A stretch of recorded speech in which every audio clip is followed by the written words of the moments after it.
consider this your final warning." I chuckled and filed it away in my new folder labeled, Karen, Evidence. Clint suggested I start selling copies of the trench footage online. We had everything recorded from 2 different angles thanks to the trail cams I'd set up. The lighting was perfect, the reactions priceless, and Karen's expression when the airbag popped? Cinematic gold. I didn't respond to the letter. There was no need. The trench had spoken louder than any words ever could. But I knew Karen wasn't done. People like her don't back down. They double down. And something told me the real storm hadn't even started yet. So I spent the next morning reinforcing the trench, just in case. Nature is unpredictable, after all. And Karen? She was a force of chaos you couldn't underestimate. The thing about Karen is, she doesn't learn from her mistakes, she escalates them. Most folks would see their SUV wedged in a trench, airbag deployed, a sheriff shaking his head, and think maybe, just maybe, it was time to back off. But not Karen. For her, it was just the beginning of a full-blown vendetta. Within 48 hours of the trench incident, she had launched what I came to call the Great Revenge Tour, a one-woman crusade fueled by rage, entitlement, and an alarming misunderstanding of basic property law. It started with another letter, of course. This one was a glossy, full-color HOA document, complete with the Whispering Pines logo and her signature printed in obnoxiously large cursive at the bottom. It accused me of creating hazardous environmental conditions that posed a danger to community well-being. She cited local ordinances, most of which didn't exist, and demanded that I fill in the trench and grant easement access to Whispering Pines. She even added a fine, $100 per day the road remained closed. I laughed so hard I nearly choked on my cornbread. Then came the visit from Doug.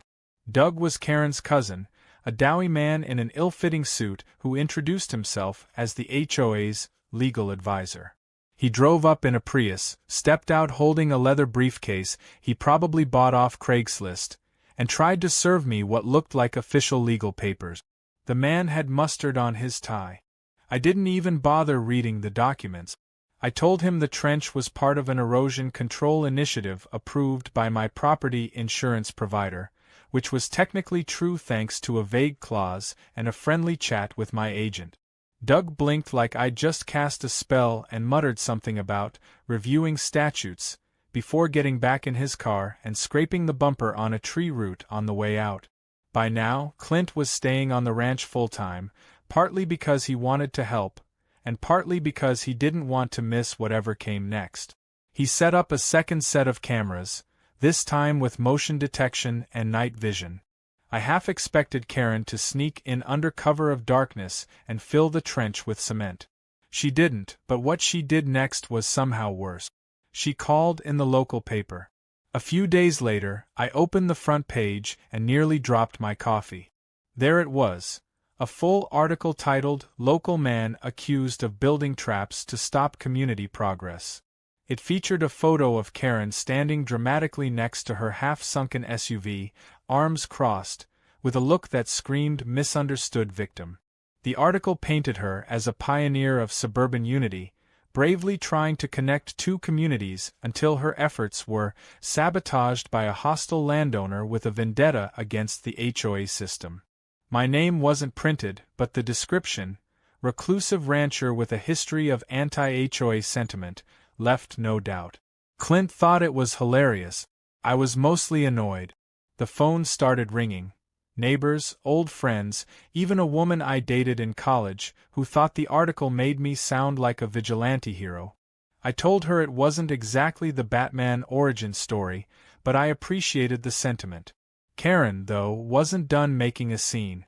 A few days later, she hired a tow company to come retrieve her SUV without even telling me. I heard the rumble of the truck around 10 in the morning and walked out to find 2 guys scratching their heads next to the trench. They'd brought a standard flatbed and clearly didn't realize what they were dealing with. The lead guy, a bearded fellow named Ray, took one look and said, "We're gonna need a crane or something. This thing's buried." Karen showed up 5 minutes later, storming over in a tracksuit and oversized sunglasses like a reality TV villain.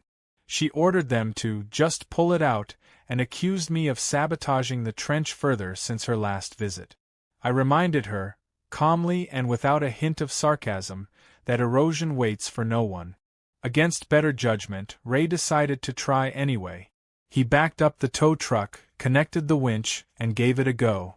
The sound of creaking metal filled the air, and for a brief second it looked like it might work, until the edge of the trench gave out and the back end of the tow truck tipped forward, the rear tires lifting an inch off the ground.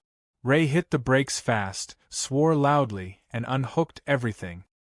He looked at me, then at Karen, and said, "Lady, this thing ain't coming out unless you get a helicopter." Karen screamed.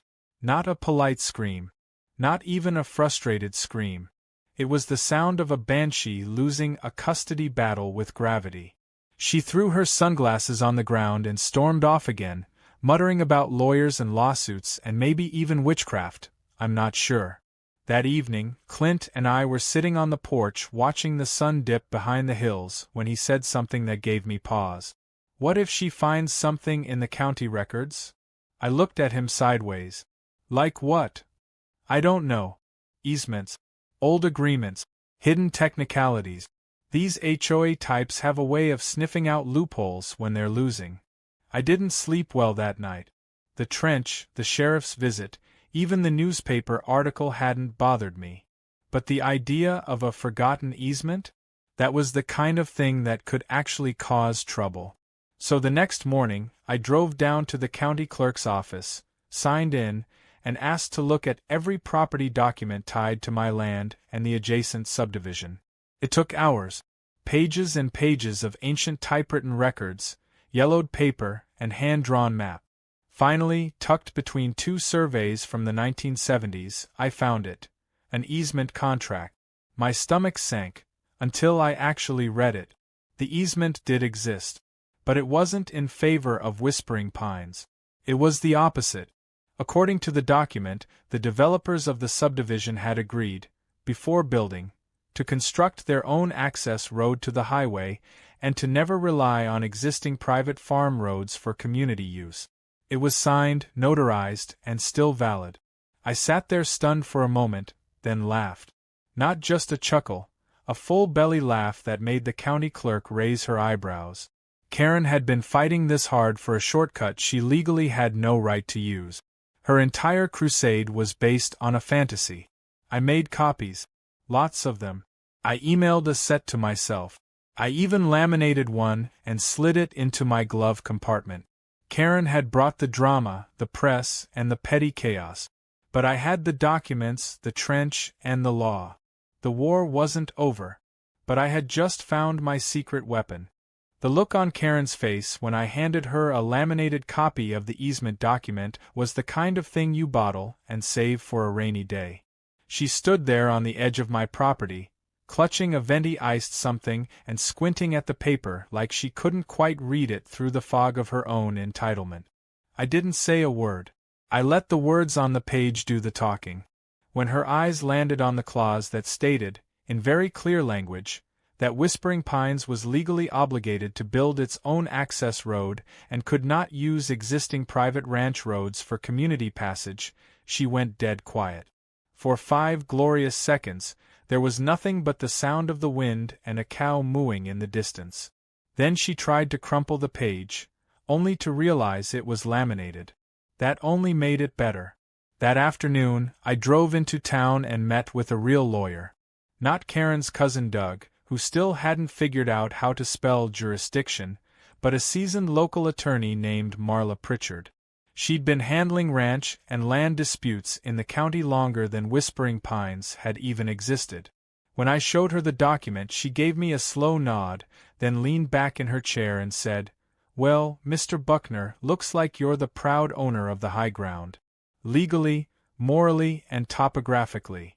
We filed a cease and desist against the HOA, specifically targeting their attempts to claim access to my road and the nonsense fine they tried to slap me with. But that wasn't enough for me. I wanted to make it clear I wasn't someone you could walk over, or drive over. So we added a civil suit for trespassing, property damage, and harassment. Marla filed the paperwork with a smile that could curdle milk. Karen was served papers 2 days later, just as she was trying to pose next to the trench for what I can only assume was her latest social media campaign. Clint caught the whole thing on camera. The deputy walked up, handed her the envelope, and tipped his hat while she sputtered something about freedom of movement. Then she screamed at a nearby squirrel. The video went viral within hours. Apparently, there's a large online community of people who get real joy out of watching entitled HOA presidents get smacked down by actual law. The clip was titled, "Karen Gets Served and Screams at Wildlife." It had 3 million views by sundown.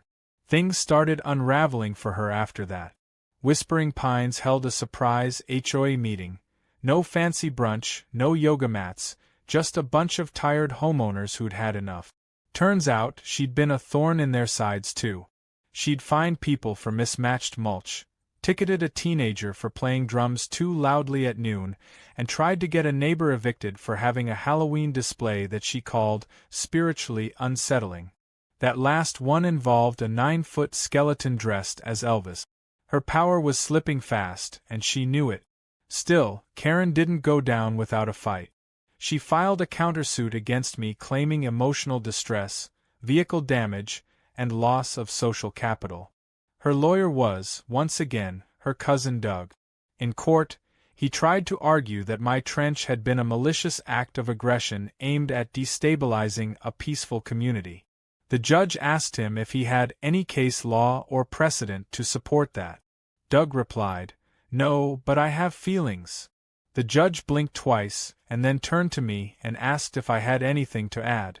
I simply handed over the laminated easement and a copy of the video of Karen driving past my no trespassing signs on 5 different occasions. We won. Handily. The judge not only threw out Karen's countersuit but ruled in my favor on every count. The HOA was ordered to pay for the damage to my road, replace the broken signage, and issue a formal apology in writing.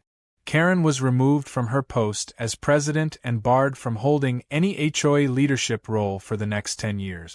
When the judgment was read, she stood up, shouted something about corruption, and stormed out of the courtroom, tripping over her own purse on the way. But it wasn't just the courtroom where she lost. Online, her reputation as a tyrannical HOA queen became a meme.